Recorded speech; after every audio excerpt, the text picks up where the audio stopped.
but chess can also be beautiful.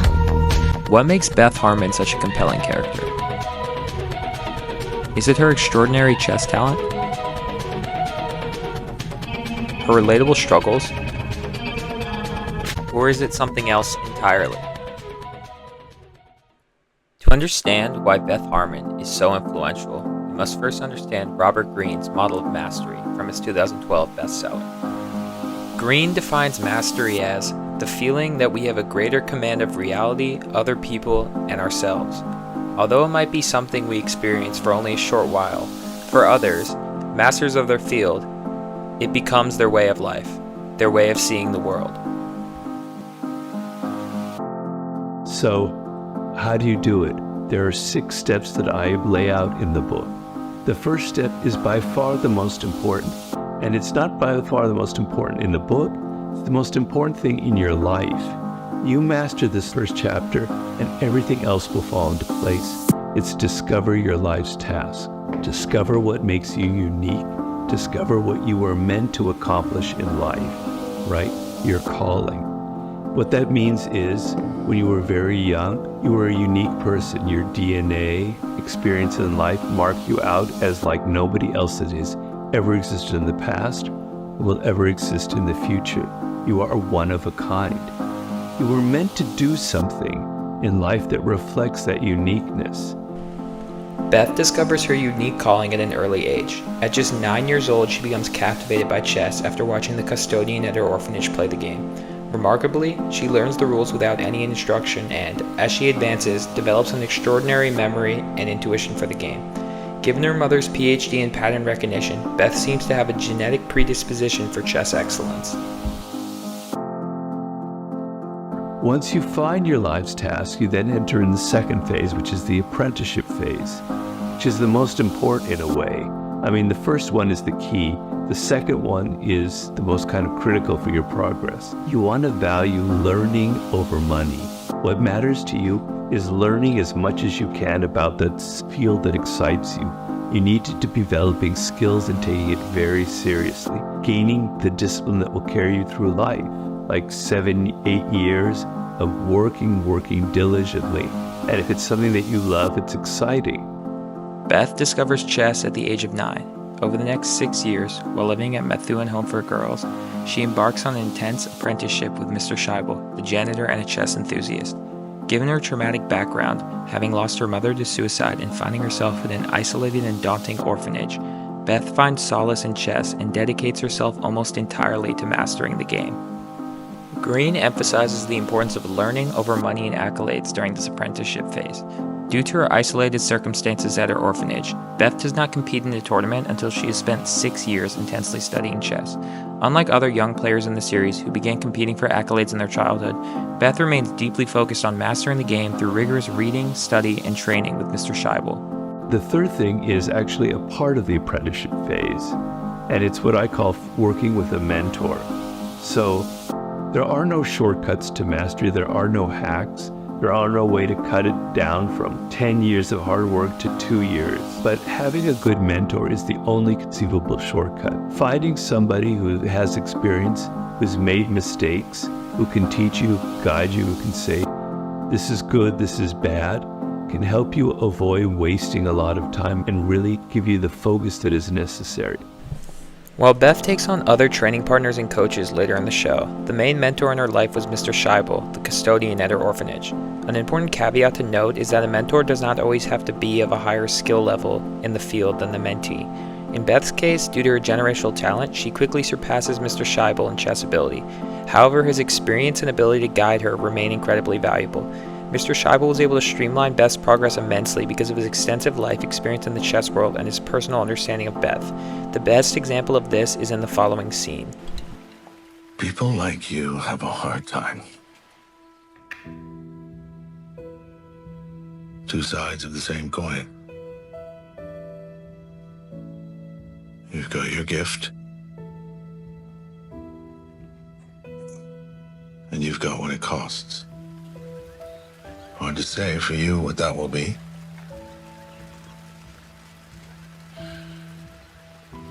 You'll have your time in the sun, but for how long? You've got so much anger in you. You'll have to be careful. Cerveza? Let's play. And in Mastery, I give you clues for finding the perfect mentor. It's generally someone that you connect with emotionally. It's like your second parent, but it could be a very valuable relationship. Am I good enough now?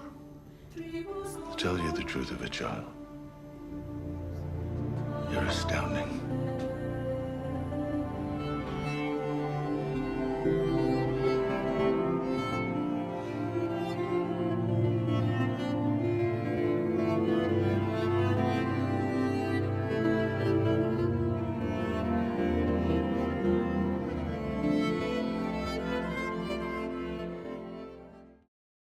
The fourth step is what I call social intelligence. And what I mean by that is you could be so brilliant at what you do. You could have all the skill in the world. You could be technically proficient. You can know coding left, right, and center better than anyone else. But if you're not good with people, it won't matter at all, right? You'll be making mistakes. You'll be offending people. And every time you advance through your brilliant ideas, you'll fall back because you'll say something stupid. You'll do something bad. And we're a social animal. So this chapter, this part is about developing it like you develop skills in the apprenticeship phase. Your social intelligence is a skill you must develop. And I explain how you need to be empathetic, how you need to be more attentive to other people. If you are socially intelligent and you have skill, the world is your oyster. Although Beth is deeply introverted and often appears antisocial and awkward, her unique ability to forge deep connections, especially through shared, painful experiences, is crucial to her achieving mastery. She and Mr. Scheibel, both loners with limited social connections, form a profound bond over their mutual love of chess. Beth and Jolene connect through their shared experiences of losing their parents and living in a bleak orphanage. Her relationship with her adoptive mother is strengthened by their mutual feelings of loneliness. Additionally, Beth forms meaningful connections with Benny and Harry, united by their passion for chess and the challenges they face as Americans in the chess world. Despite her individualistic and unconventional nature, Beth's ability to build deep relationships proves vital throughout the show. Her mentorship with Mr. Scheibel allows her to streamline her chess journey greatly, and it is Mr. Scheibel who provides the funds for her first tournament. Then there is her relationship with her adoptive mother, who helps her develop social skills and encourages her to trust her intuition during high-stakes matches. Additionally, her deep friendship with Jolene ends up saving her, as it is Jolene who helps her overcome a substance abuse spiral, and it is Jolene who provides financial support for her trip to Russia, where she ultimately defeats Vasily Borgov. Her connections with fellow American chess players Benny Watts, Harry Beltic, and D.L. Towns also played a vital role, as it is Benny who trains her to take her game to the next level. It is Towns who supports her during her time in Russia, and it is Benny and Harry who play a vital role in supporting her during the adjournment phase of her match with Borgov. Despite Beth's loner tendencies, it is actually her deep relationships that prove critical during her darkest moments. Beth also demonstrates strong social awareness in navigating the rigid constraints placed on women in the 1960s. Despite being forbidden by the head of her orphanage and her adoptive mother from playing chess, and being frequently urged to abandon it for more conventional female pursuits, Beth avoids direct confrontation. Instead, she fulfills her obligations with school and chores while quietly honing her chess skills. Her subtlety and ability to maintain appearances enable her to circumvent the rigid restrictions imposed on women during that era. That opens up to the fifth step in the way, which is unlocking your creativity. Once you have learned all the heuristics, all of the skills you need to learn in your particular field, and you're socially aware, you've worked with a mentor, now you're able to take all of those ideas and make something original and creative. To take that energy and do something that no one else has done before. Creativity means I'm going to take all those skills and I'm going to be bold and I'm going to do something new and different. And if you follow the path that I lay out in the first 4 chapters, your mind will start opening up and things will come to you. And I have many stories in there of the beautiful things that happen to people once they enter that realm of starting to be creative with all the major things that they've learned in life. When talking about creativity, Greene stated, "Masters and those who display a high level of creative energy are simply people who manage to retain a sizable portion of their childhood spirit despite the pressures and demands of adulthood."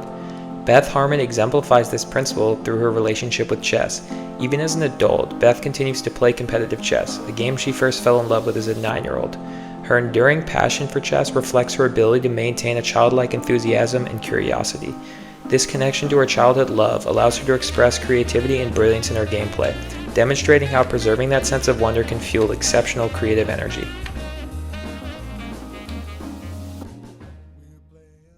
If you take that far enough, if you keep going farther and farther into the creative process, always learning, always being flexible, you will arrive at the ultimate, the 6th step, which is mastery, which I call fusing the intuitive with the rational.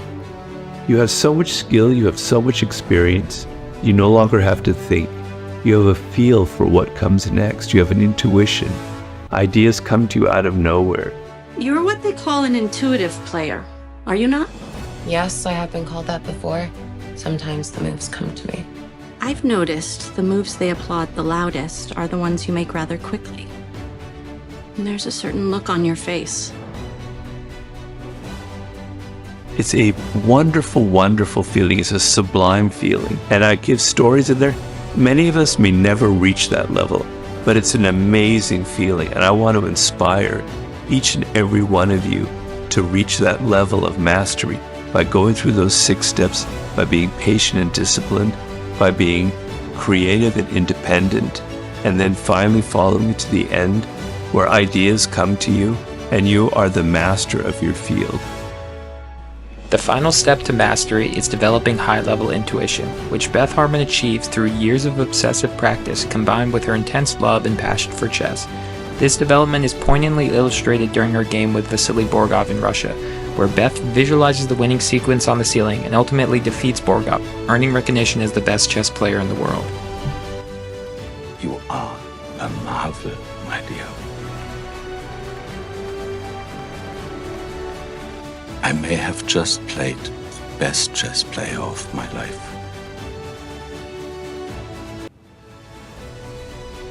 The significance of Beth visualizing the winning sequence against Borgov is magnified when you understand her journey with addiction, a deeply intertwined aspect of her story not covered in this video. Throughout the series, Beth struggled with addiction, beginning with her dependency on tranquilizers during her time at the orphanage. In earlier years, she relied on these drugs to aid her visualization of chess positions on the ceiling. By the time she competes in Russia, Beth has achieved sobriety. Her ability to visualize the winning sequences without the aid of tranquilizers represents a profound culmination of her mastery journey. It signifies her transcendence of the belief that she needed drugs to succeed, showcasing her growth and the true depth of her mastery. When you put everything together through Beth's life, discovering her calling at a young age, her high-level mentorship with Mr. Scheibel, her intense teenage apprenticeship phase studying every resource she could find about chess, her development of social intelligence, her unparalleled creativity, and her high-level intuition, And that is mastery for you.